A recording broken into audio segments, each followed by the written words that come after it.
दिल्ली हमारे देश की राजधानी है और राजधानी में हमारा जो ट्रांसपोर्ट सेक्टर है, हमारी कोशिश है कि वो वर्ल्ड क्लास होना चाहिए। दुनिया के जो सबसे विकसित देश हैं, हमारे देश का ट्रांसपोर्ट सेक्टर, हमारे देश की राजधानी का ट्रांसपोर्ट सेक्टर उसके कंपेरेबल होना चाहिए। दिल्ली में ट्रैफिक बहुत ज़्यादा है। उसका एक बड़ा कारण है कि दिल्ली की सड़कों के ऊपर कार और स्कूटर बहुत हैं, प्राइवेट व्हीकल्स बहुत ज़्यादा हैं। अगर हमें कार और स्कूटर पे ट्रैवल करने वाले लोगों को पब्लिक ट्रांसपोर्ट पे लेके जाना है, तो हमें पब्लिक ट्रांसपोर्ट को कंफर्टेबल, सेफ और टाइम के अकॉर्डिंग चले, ये हमें सुनिश्चित करना होगा। सबसे बड़ा रेवोल्यूशन दिल्ली के ट्रांसपोर्ट सेक्टर में तब आया था जब दिल्ली में मेट्रो शुरू हुई थी। बहुत सारे ऐसे लोग जो मिडिल क्लास के लोग हैं, इवन अपर मिडिल क्लास के भी लोग हैं, उन लोगों ने अपनी अपनी गाड़ियां छोड़ के और मेट्रो से जाना शुरू किया। इससे दिल्ली की सड़कों पे काफ़ी व्हीकल्स की कमी आई थी। लेकिन धीरे धीरे over a period of time, अब मेट्रो को भी 22-23 साल हो गए, 25 साल हो गए, धीरे धीरे दिल्ली की सड़कों पे फिर से ट्रैफिक बहुत ज़्यादा बढ़ गया है। मेट्रो खचाखच भर गई हैं, जिसकी वजह से एक रिपल्सिव इफेक्ट है कि जिन लोगों ने मेट्रो में जाना शुरू किया था, मेट्रो में जगह नहीं मिलती, बैठने की जगह नहीं मिलती, खचाखच भरी रहती है, वो आराम नहीं है। सो वापस लोग अपनी गाड़ियों पे आ गए, वापस लोग अपने स्कूटर पे आ गए। दिल्ली में बसें हैं, दिल्ली की डीटीसी की बसें हैं, क्लस्टर बसें हैं। वो बसेस लोअर मिडिल क्लास तक इस्तेमाल करते हैं लोग। बसेस एसी बसेस भी हैं, लेकिन बसेस में सीट की कोई गारंटी नहीं है। वो वाला कंफर्ट नहीं है जो एक अपर मिडिल क्लास या मिडिल क्लास एक्सपेक्ट करता है। उसको देने के लिए एक स्कीम के ऊपर हम पिछले 4-5 साल से काम कर रहे हैं। प्रीमियम बसेस हम लाने की कोशिश कर रहे थे दिल्ली में। ये अपनी तरह का पहला एक्सपेरिमेंट है पूरे देश के अंदर। इस तरह की प्रीमियम बसेस पूरे देश में कहीं एक स्कीम के तहत कहीं नहीं चलाई गई हैं। इसको एक स्कीम बनाई है हमने, Delhi motor vehicles licensing of aggregate premium buses scheme, aggregator. तो प्रीमियम बसेस के एग्रीगेटर स्कीम हम लेके आ रहे हैं। ये प्रीमियम बसेस जो हैं ये कंफर्टेबल होंगी, 2x2 की बसेस होंगी, एयर कंडीशनड होंगी। इनके अंदर बसों में वाईफाई होगा, जीपीएस होगा, सीसीटीवी होगा, पैनिक बटन होगा और सीट की बुकिंग जो है वो ऐप बेस्ड या वेब बेस्ड होगी। कोई भी खड़ी सवारी अलाउ नहीं की जाएगी, आपको शर्तिया तौर पे सीट मिलेगी। इस किस्म की स्कीम पहली बार लाई जा रही है और इसमें हमारा मकसद पूरा का पूरा ये है, ये टारगेट किया जा रहा है मिडिल क्लास और अपर मिडिल क्लास को, जिनकी पेइंग कैपेसिटी है, जो अपने कंफर्ट के लिए पे कर सकते हैं, रोज अपनी कार लेके जाते हैं, कार का पेट्रोल खर्च करते हैं। लेकिन अगर उनको ऑप्शन मिलेगा कि एक बस है जो कि कंफर्टेबल है, तो हो सकता है, हम उम्मीद करते हैं कि बहुत सारे लोग अपनी कार छोड़ के और बसेस की तरफ शिफ्ट करेंगे। इसमें 3 साल से पुराना व्हीकल अलाउ नहीं किया जाएगा। जो बसेस लेके आएंगे वो 3 साल से पुरानी नहीं होनी चाहिए, सीएनजी होंगी। लेकिन 1 जनवरी 2024 के बाद की जो भी बस खरीदी जाएगी वो इलेक्ट्रिक व्हीकल होनी जरूरी है। इसमें जितनी बसें होंगी, बस की इसमें लाइसेंस दिया जाएगा एक एग्रीगेटर को और वो लाइसेंस फीस उसको देनी होगी। लेकिन जो इलेक्ट्रिक बसेस लेके आएगा उसकी कोई लाइसेंस फीस नहीं होगी। This is just to encourage that more and more people should come with electric buses. कोई भी बस जो है उसमें कम से कम 12 सीटें होनी चाहिए, 2x2 की कम से कम 12 हों, उससे ज्यादा कितनी भी हो सकती हैं।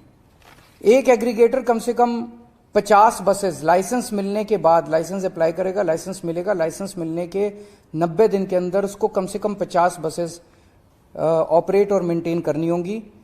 सबसे खास बात इस स्कीम की यह है कि रूट्स हम नहीं देंगे, रूट्स एग्रीगेटर हर बस के खुद डिसाइड करेगा ऑन द बेसिस ऑफ जहां ज्यादा ट्रैफिक है वहां पे ज्यादा बस चलेंगी, तो ऑब्वियसली जहां वहां ज्यादा बस चलेंगी तो वो ट्रैफिक ईज होने में मदद मिलेगी। तो वो रूट्स खुद डिसाइड करेगा, खुद सेलेक्ट करेगा, हमें इन्फॉर्म कर देगा, दिल्ली सरकार को केवल इन्फॉर्म करेगा। फेयर भी वो खुद डिसाइड करेगा, मार्केट डिसाइड करेगी फेयर। हमारी एक ही शर्त है कि डीटीसी का जो फेयर है उससे ज्यादा होना चाहिए। ऐसा ना हो कि डीटीसी से कम फेयर, इसके अंदर डीटीसी से ज्यादा फेयर होना चाहिए। बाकी उसका जो भी है, जो मार्केट फेयर देने के लिए तैयार है वो फेयर चार्ज कर सकता है।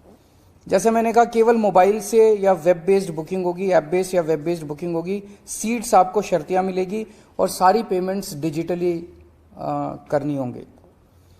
ये सारी बसेस, इनका एक लोगो और एक यूनिफॉर्म कलर कोड वगैरह हम कर रहे हैं, और बस के अंदर एग्रीगेटर जो है वो अपना एडवर्टाइज कर सकता है और उस एडवर्टाइजमेंट से बस के अंदर वो रेवेन्यू कलेक्ट कर सकता है।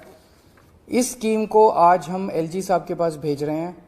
जैसा आप लोग जानते हैं, दिल्ली की जो एडमिनिस्ट्रेटिव व्यवस्था है, एलजी साहब को ये तय करना है कि वो इस स्कीम को राष्ट्रपति को रेफर करेंगे या दिल्ली सरकार को आगे बढ़ने की इजाजत देंगे।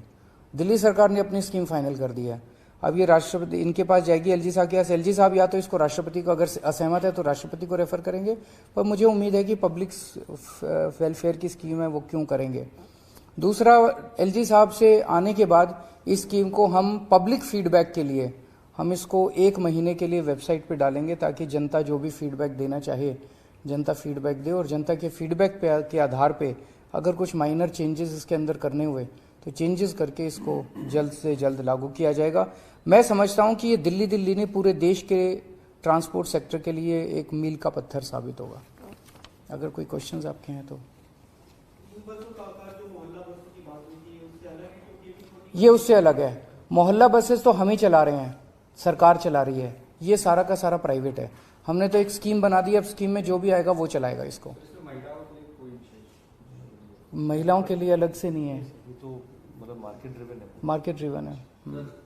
एक खबर आज आपने ट्वीट भी करी कि जो बेल मिली है तो लोगों को लीगल स्कैम में, उसको लेकर आप किस तरीके से उसको देखते हैं, और खासकर क्योंकि बीजेपी अभी भी निशाना साध रही है आप लोगों का, लीगल स्कैम है। देखिए, हम शुरू से कह रहे थे कि दिल्ली के अंदर कोई भी किसी तरह का कोई शराब घोटाला नहीं हुआ। आम आदमी पार्टी एक कट्टर ईमानदार पार्टी है। पूरे देश को आम आदमी पार्टी पे और उसके नेतृत्व की ईमानदारी के ऊपर कट्टर भरोसा है। उसको, छवि को खराब करने के लिए ये पूरा का पूरा षड्यंत्र रचा गया, जिसका नाम इन्होंने दिया दिल्ली शराब घोटाला।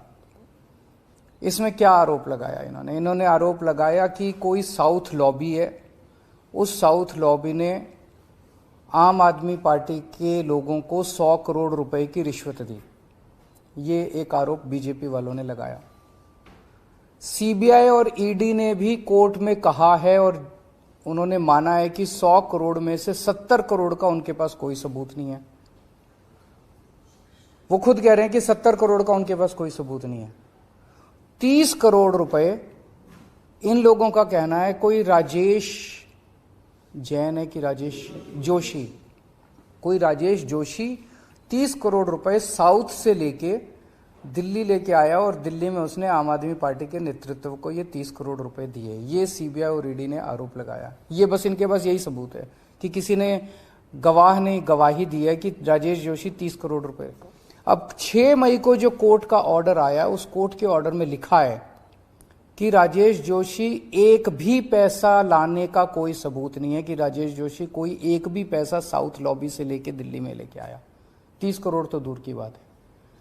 तो जब राजेश जोशी एक भी पैसा लेके नहीं आया, साउथ वालों ने पैसा दिया नहीं, आम आदमी पार्टी के नेतृत्व को पैसा मिला नहीं, तो सारा का सारा केस तो खत्म हो गया।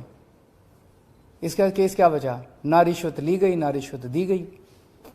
कोर्ट के उसमें साफ साफ राजेश जोशी को जो बेल मिली है वो इसी आधार पे मिली है कि राजेश जोशी साउथ वालों से कोई पैसा लेके आया, इस बात का कोई सबूत नहीं है। तो सब खत्म हो गया। दूसरा आरोप इन्होंने ये लगाया कि 100 करोड़ रुपया जो ये रिश्वत ली गई, ये गोवा के चुनाव में खर्च की गई।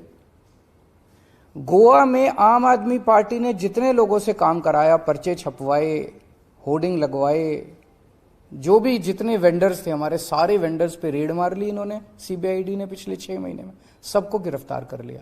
सारी जांच वांच गोवा के चुनाव की करने के बाद अब ईडी और ये इस नतीजे पे पहुंचे कि कुछ 19-20 लाख रुपए आम आदमी पार्टी ने कैश में खर्च किए। ये तो बहुत बड़ा हमारे लिए ईमानदारी का सर्टिफिकेट है।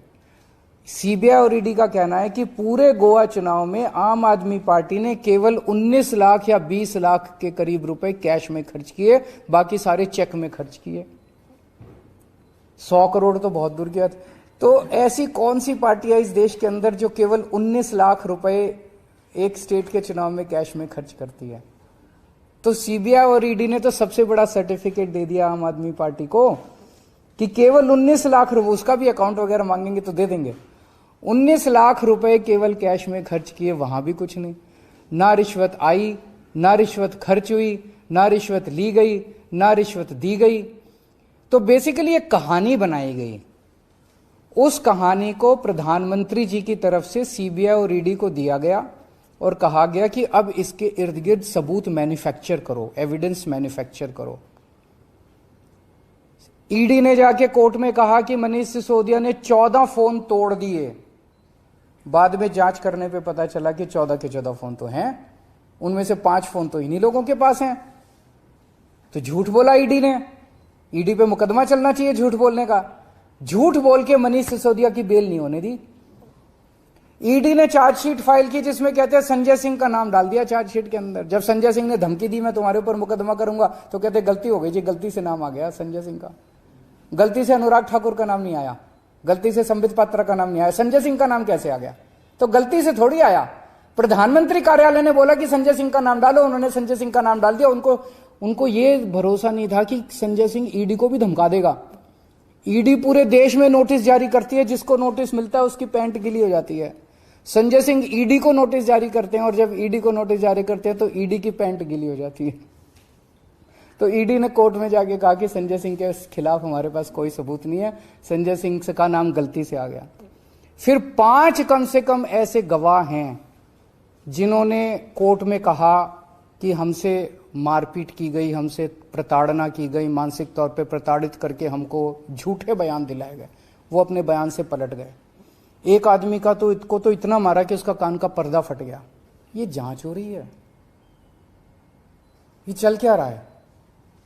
अब ये कोर्ट के आदेश के बाद तो साफ हो गया, ना किसी ने रिश्वत ली, ना किसी ने रिश्वत दी, ना कोई पैसा आया, ना कोई पैसा खर्च हुआ। तो कौन सा शराब घोटाला? पूरा का पूरा राजनीतिक षड्यंत्र है, केवल अरविंद केजरीवाल और आम आदमी पार्टी को बदनाम करने के लिए। सर, बीजेपी भी इस पे प्रेस कॉन्फ्रेंस कर रही है। 2 चीजें वो कह रहे हैं कि ये जजमेंट किसी पर्टिकुलर अभियुक्त के लिए था, पूरा जजमेंट नहीं है। इसके पीछे पूरा जो ब्रेन है मनीष सिसोदिया के, कोर्ट भी कह चुका है, कोर्ट में जो कुछ दलीलें रखी गई थी। दूसरा वो ये कह रहे हैं सर सिसोदिया की केजरीवाल पार्टी कर लें, उनका तो मकसद ही है। वो तो अभी कल मैं सत्यपाल मलिक जी का इंटरव्यू सुन रहा था, वो कह रहे थे कि अगले चुनाव के पहले ये केजरीवाल को भी गिरफ्तार करेंगे। कर लें, केजरीवाल बहुत छोटी चीज है, पूरा देश देख रहा है। आज जब प्रधानमंत्री मोदी जी की ईमानदारी के ऊपर बहुत बड़े बड़े प्रश्न खड़े होने लग गए हैं, इतने घोटाले, अडानी का ये वो, इतने घोटाले के आरोप उन पे लगने लग गए हैं, तो उनको केजरीवाल आंखों नहीं सुहारा। उनको पूरे देश के अंदर अगर कोई ईमानदारी की बात करता है तो अरविंद केजरीवाल और आम आदमी पार्टी की बात होती है। वो हमारे ऊपर कीचड़ उछाल रहे हैं, रोज कीचड़ उछाल रहे हैं। तो गिरफ्तार करना चाहते हैं, करें। वो धमकी क्यों दे रहे हैं?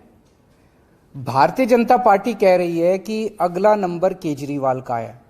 इससे तो ये साफ हो जाता है कि ईडी को और सीबीआई को यही चला रहे हैं। वो कैसे कह सकते हैं कि अगला नंबर केजरीवाल का है? सीबीआई ने उनको बताया कि उन्होंने सीबीआई को बताया। सीबीआई को बीजेपी चला रही है, जैसा मैं कह रहा था। ये तो साफ जाहिर है, बीजेपी बता रही है उनको कि अगला नंबर केजरीवाल का है, पकड़ लो अब इसको। और सीबीआई पकड़ लेती है, फिर सबूत इकट्ठे करती है कि केजरीवाल को फंसाने के लिए सबूत कहां से। मणिपुर में अभी 4 बच्चे हमारे दिल्ली के फंसे हुए हैं और उनसे मैंने अभी थोड़ी देर पहले बात की और उनको लाने का हम इंतजाम कर रहे हैं। फ्लाइट टिकट्स का अरेंज कर रहे हैं, वो उनको पहुंचा देंगे। आज शायद कोई फ्लाइट अवेलेबल नहीं है, कल फ्लाइट अवेलेबल है, तो कल उन बच्चों को ले आएंगे। बच्चे सेफ हैं, अभी अपने हॉस्टल में ही हैं और मैं अभी थोड़ी देर में मणिपुर के सीएम साहब से भी बात करूंगा इस बारे में। अपने 4 दिल्ली के बच्चे हैं। Thank you.